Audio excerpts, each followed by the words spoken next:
पाकिस्तान की तारीख में चंद शख्सियात ऐसी रही हैं जिन्होंने न सिर्फ फौजी इदारों बल्कि मुल्की सियासत और खारजा पॉलिसी पर भी गहरे असरात डाले। इन्हीं शख्सियात में से एक नाम है जनरल सैयद आसिम मुनीर का, जो उस वक्त पाकिस्तान के चीफ ऑफ आर्मी स्टाफ के मनसब पर फाइज हैं।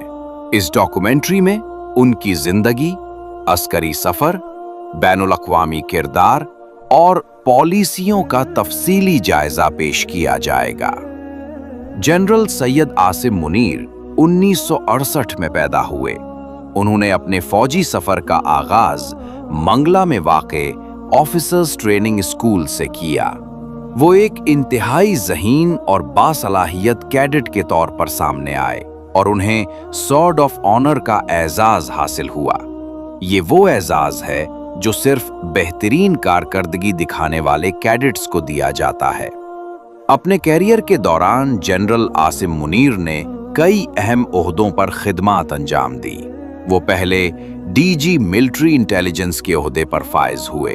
उसके बाद उन्होंने पाकिस्तान की ताकतवर इंटेलिजेंस एजेंसी ISI की सरबराही संभाली। ये एजाज बहुत कम अफसरान को नसीब होता है कि वो एक साथ मिलिट्री इंटेलिजेंस और ISI दोनों की क़यादत करें। बादअज़ां वो कवर कमांडर गुजरावाला और फिर GHQ में क्वार्टर मास्टर जनरल के ओहदे पर भी फाइज रहे।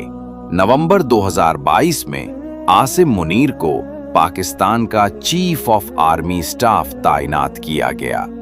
उनकी तकर्रुरी के बाद मुल्की सियासत, सिक्योरिटी पॉलिसी और इलाकाई ताल्लुकात में अहम तब्दीलियां देखने में आईं।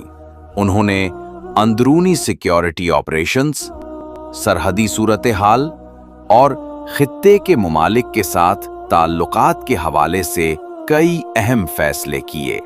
जनरल आसिम मुनीर की क़यादत में पाकिस्तान ने मुख्तलिफ बैनुल अक़वामी सतह पर अहम किरदार अदा किया। वो सऊदी अरब, चीन, कतर, तुर्की और अमरीका समेत कई अहम मुमालिक के दौरे कर चुके हैं।